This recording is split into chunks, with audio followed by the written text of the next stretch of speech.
ప్రకాశం జిల్లాలో రైతు ఆత్మహత్యా యత్నం ప్రయత్నం చేశాడు. వెలుగొండ కెనాల్ గండిపడడంతో 7 ఎకరాల మిరప పంట నీట మునిగిపోయింది.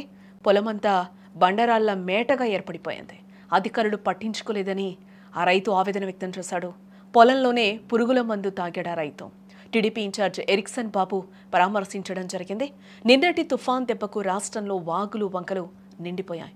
వరద నీరు పోటెత్తడంతో కొన్ని చోట్ల చెరువులకు కాలువలకు గండిపడి ఊహించని నష్టాన్ని తెచ్చిపెడుతున్నాయి.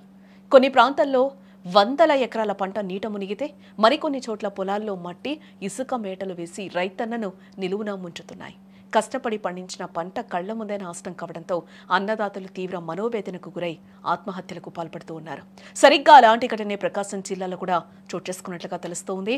ప్రకాశం జిల్లా దోర్నాల మండలం కటకానిపల్లి గ్రామానికి చెందిన దూదేకుల రసూల్ అనే యువ రైతు ఆత్మహత్య యత్నం స్థానికంగా కలకలం రేపుతూ ఉంది.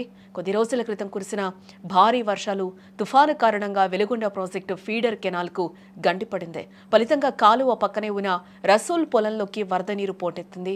దీంతో ఏకంగా 7 ఎకరాల్లో వేసిన మిర్చి పంట పూర్తిగా కొట్టుకుపోయింది. పంట నష్టపోవడమే కాదు, వరద ధాటికి పొలమంతా ఇసుక భారీ బండరాళ్ల మేట వేసిందని కూడా చెప్తూ ఉన్నారు.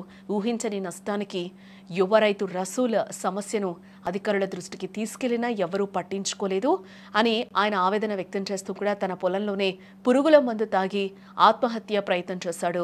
సమయానికి గమనించిన కుటుంబ సభ్యులు అక్కడున్న స్థానికులు హుటాహుటిన ఆసుపత్రికి తరలించడంతో ప్రాణాపాయం తప్పినట్లయింది. విషయం తెలుసుకున్న ఎర్రగొండపాలెం టీడీపీ ఇన్ఛార్జ్ ఎరిక్సన్ బాబు గూడూరు వెంటనే రైతును పరామర్శించారు.